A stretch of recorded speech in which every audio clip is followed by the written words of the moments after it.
Agora eu vou chamar aqui para o Veja Mercado outro especialista para falar sobre um assunto quentíssimo do dia. Felipe Santana, especialista em investimentos da Axia Invest. Seja muito bem-vindo, Felipe. A gente vai falar bastante sobre a recuperação judicial da Companhia Aérea Azul nos Estados Unidos. Prazer recebê-lo. Bom dia, Diego. Um prazer estar de volta sempre aqui com vocês. Vou te convidar a conferir comigo a página inicial de Veja Negócios, porque essa é a nossa manchete no momento. A Companhia Aérea Azul, na manhã desta quarta-feira, entrou com um pedido de recuperação judicial nos Estados Unidos.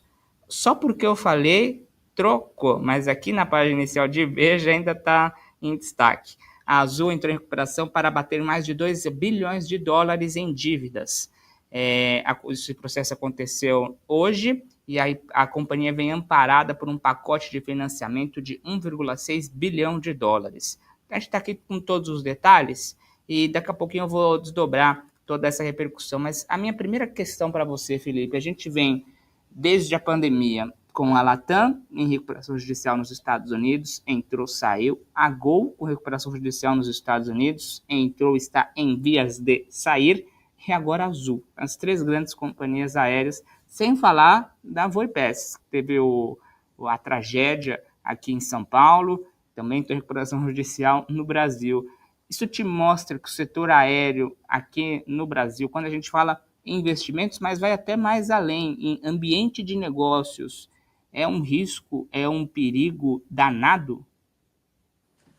Não, Diego, eu não acho que seja um risco ou um perigo danado. Eu acho que é uma receita pronta para o fracasso. Porque quando a gente vai precificar o risco, existe alguma possibilidade de dar certo. E não tem. Não há possibilidade de dar certo. Nos moldes brasileiros, não há. Vamos tentar voltar um pouquinho. No passado recente, BRA, Ocean Air, Rio Sul, Varig, Transbrasil, tantas outras aí, VASP, que eu possa me lembrar. Qual companhia aérea está de pé depois de todos esses anos aí, num passado até recente? Nenhuma. A própria TAM já nem é TAM, é Latam. Teve que trocar para poder também se recuperar do emaranhado de dívidas. Tinha uma passagem ali onde você colocou, da própria reportagem de vocês, que dizia, se não me engano, a fala do CEO, que o ambiente de negócios aqui é muito difícil. Ele não é muito difícil, ele é impróprio para o ramo. Ele é impróprio, absolutamente impróprio.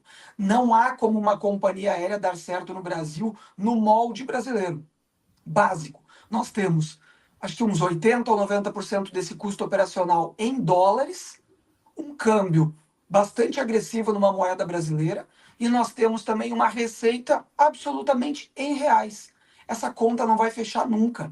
Existe um processo de endividamento dessas companhias aéreas que ele é crescente. A Gol nasceu ali no início dos anos 2000 e de lá para cá tentou fazer todo tipo de malabarismo, todo tipo de financiamento e foi engordando a sua dívida. Nós não tivemos, e se tivemos, não me recordo, num passado mais recente, um momento de boom das companhias aéreas. Mesmo quando elas têm um lucro operacional trimestral, elas têm um passivo ou uma alavancagem para combater. Não há como uma companhia aérea dar certo nesse país no molde atual. Outras companhias podem nascer, outras companhias virão, fusões, aquisições nós poderemos ver, mas se nós não mudarmos o molde, principalmente por conta estatal. A gente tem aí um emaranhado jurídico. Código de Defesa do Consumidor, legislação da ANAC, dolarização, receita em reais, manutenção, dificuldade para que essas empresas tragam peças, impostos altos. A receita é pronta. Não há como dar certo. Você vê diferenças na característica desses pedidos das três companhias aéreas, Latam, Gol e Azul? A situação da Azul parece mais grave do que as suas concorrentes enfrentaram no passado, semelhantes? Como é que você tentaria comparar esses processos? Veja bem, no passado mais próximo, que foi a pandemia, que todas as companhias aéreas tiveram problemas, nós tínhamos uma falta de demanda, ou quase que uma proibição de demanda, né? As pessoas ou pararam de viajar ou estavam impedidas de viajar por lockdown, situação de saúde e tudo mais. Então, naquele momento, e num passado ainda mais longínquo, onde nós tínhamos uma demanda menor por aviação, aí a dificuldade poderia ser maior. Naquele momento, nós tínhamos apoio governamental, seja por financiamento, refinanciamento de dívidas, a parte tributária e outros pontos. Neste momento, nós temos uma demanda aérea aquecida. Para quem está acostumado a viajar ou tem viajado recentemente, viu que os aeroportos estão cheios e os voos, na sua esmagadora maioria, estão cheios. Os voos estão com uma lotação muito interessante. A capacidade de atendimento das companhias aéreas, não só no Brasil como no mundo, ficou obstruída por falta de entrega de aeronaves. Aí a gente pode até ir para outro assunto, que seria a dificuldade da Boeing, Airbus, a própria Embraer de entregar essas aeronaves, que também em parte é fruto da pandemia, falta de chips, falta de equipamentos e tudo mais. Mas neste momento, eu acho que o setor aéreo tem a seu favor, para sua recuperação, a demanda mais aquecida. Como eu falei, os voos estão bem cheios. Então, nós temos uma demanda por passagens aéreas. O Brasil é um país, como a gente sempre diz, continental.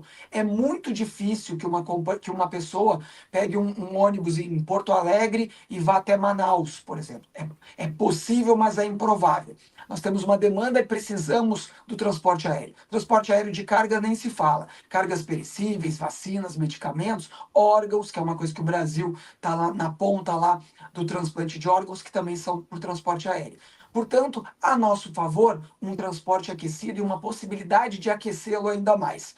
Contra a gente, o Brasil. O risco Brasil, a insegurança jurídica, a falta de políticas públicas, a dificuldade que é de se ter uma companhia aérea por todos os fatores que eu já elenquei e a dificuldade na aviação regional. A Azul, ela é muito focada, nasceu focada na aviação regional. Ela quase que pode se equiparar a Rio Sul no passado. Para quem é um pouquinho mais velhinho como eu, lembra que nós tínhamos a Varig como top do Brasil, um orgulho brasileiro, Rio Sul e Nordeste como companhias mais regionais. Esses buracos deixados pelas regionais que já faliram, e recentemente pela Voipaz, a gente tem aí um espaço que a gente chama de slots que podem ser ocupados pela Azul. Mas a Azul tem o problema do endividamento. Endividamento, falta de ajuda pública. E muitas pessoas, na hora que eu falo ajuda pública, torcem o nariz porque acham que o que eu estou falando que o governo tem que injetar dinheiro na companhia. Não, o governo não atrapalhando a companhia aérea já é de grande valia. Criando espaço para financiamento, juro eventualmente subsidiado, uma proteção, rede cambial, não dificultando, não subindo IOF, isso tudo facilitaria. Nós temos problemas do combustível, ICMS caro, muito caro em vários estados para o combustível, praticamente metade de um custo operacional é combustível, então tudo isso é um grande bolo venenoso para as companhias aéreas. Não fugindo da sua pergunta, acho que hoje a situação da demanda favorece a Azul em detrimento de tempos anteriores, como foi a pandemia. Agora a gente precisa de uma ajuda governamental. E a Azul e a Gol estão no meio de um processo de fusão. Todos esperavam a recuperação judicial da Azul acabar lá nos Estados Unidos para esse processo avançar. Agora a Azul foi quem entrou com o Chapter 11 por lá. Essa fusão, na sua percepção, é adiada mais uma vez? Pode acabar nem saindo do papel? Há um risco grande desse cenário se concretizar? Acho que é péssimo para a fusão. Eu já não via com bons olhos o esquema da fusão, por conta de nós termos duas companhias com graves problemas financeiros. A cultura das empresas, ela também é diferente. Azul e Gol parecem ser companhias de low cost. Pareciam mais no início, né? Hoje um pouco menos. Mas eu acho que a cultura das empresas é muito diferente. Acho que poderíamos ter um choque de gestão. A única coisa que eu vejo para o futuro agora seria ou um financiamento público contundente que pudesse equilibrar as contas das duas empresas, que seria ótimo para o mercado, porque uma fusão, uma aquisição, né, que a gente chama de M&As no mercado, seria ruim para a concorrência. Teríamos basicamente duas companhias aéreas no mercado, Latam de um lado e a companhia que surgiria dessa fusão, ou mesmo um code share, que é um compartilhamento de rotas e slots, seria péssimo para o mercado. Para essa fusão que a gente estava visualizando, ainda que nebulosa, lá no fim do túnel, nesse momento não vejo qualquer possibilidade. A Gol está na porta de saída da recuperação judicial e a Gol está dentro, né? Botou o pé na porta hoje para entrar. A fala do CEO e dos representantes da Azul de hoje, dizendo que a companhia espera sair até o final do ano, no mercado a gente sabe que seria quase um milagre. Muito difícil uma companhia entrar numa recuperação judicial de curto prazo.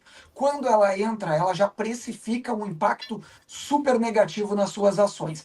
Tava caindo 40% o ADR lá fora e cerca de 10% agora na abertura por aqui. É um impacto que demora muito tempo para se recuperar. Por isso, quando a companhia entra com o Chapter 11 ou qualquer outro dispositivo de proteção contra credores, ela já sabe que ela vai demorar mais de ano para tentar se equilibrar e voltar ao patamar pré-Chapter 11.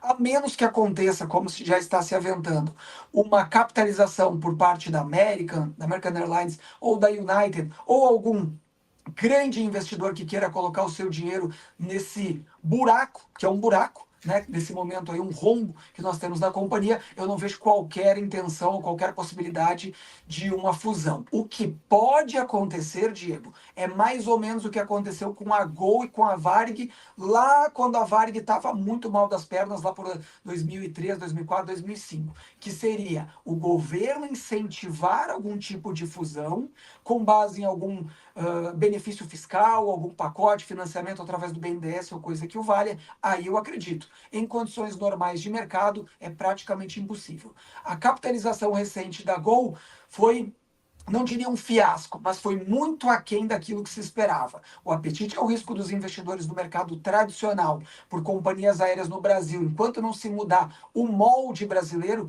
é muito baixo. Ou o governo entra, ou a gente pode ver aí as companhias minguarem por mais alguns anos. Você falou do molde, né? A gente, na primeira pergunta, também falou sobre o risco que é se investir nesse setor aqui no Brasil, um setor que não dá certo, na sua opinião. Tem algum exemplo lá fora, algum modelo que se torne mais sustentável? Como tentar corrigir a rota de um setor que enfrenta dificuldade há muitos anos aqui no Brasil? Corrigir a rota, que eu digo assim, corrigir a rota de uma forma mais incisiva, de uma forma mais estrutural. Seria entender, no meu ponto de vista, entender que transporte aéreo é item essencial, é transporte público, em suma. As pessoas precisam do transporte público. As autoridades, a população, o transporte de cargas não é luxo. E a gente vê que, eventualmente, os governos tratam o transporte aéreo ou o passageiro aéreo como a camada de cima, o rico. E de muitos anos para cá, a gente já viu que as classes C, D e E também ascenderam para o transporte aéreo, o que é louvável. Há 30 anos atrás, só quem estava na camada A e B viajava de avião. Isso era uma coisa sabida por todos. A abertura dos mercados e a chegada da Gol mudou muito esse viés de mercado de companhia aérea. O que eu acho que deveria, não é que poderia, deveria acontecer. É imperativo que aconteça. O governo subsidiar ou reduzir algumas taxas, impostos, para que as companhias aéreas possam abastecer as suas aeronaves com um nível subsidiado ou até mesmo zerado, principalmente para o mercado interno do Brasil, que eu digo cidades pequenas.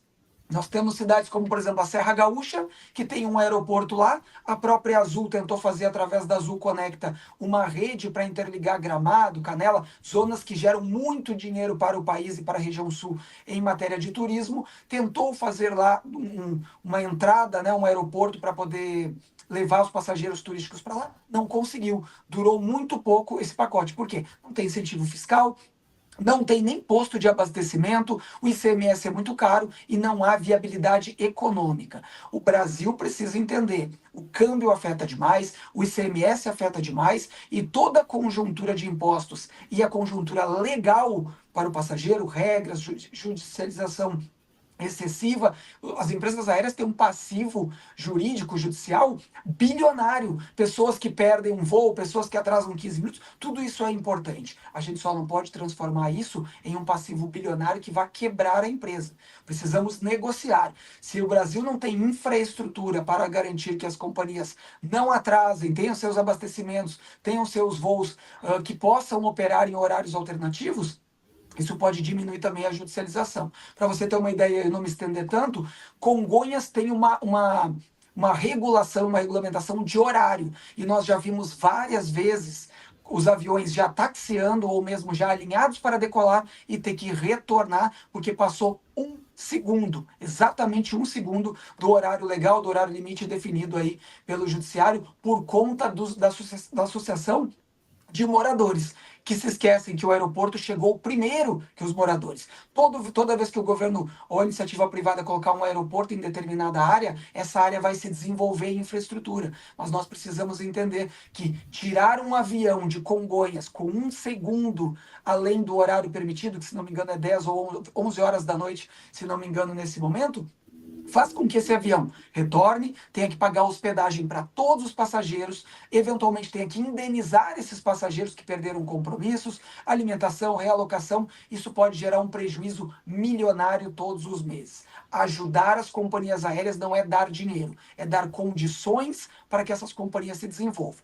Se o governo e a população ficarem numa briga com as companhias aéreas, em breve nós teremos uma. Talvez somente a Latam vá sobreviver nesse mercado.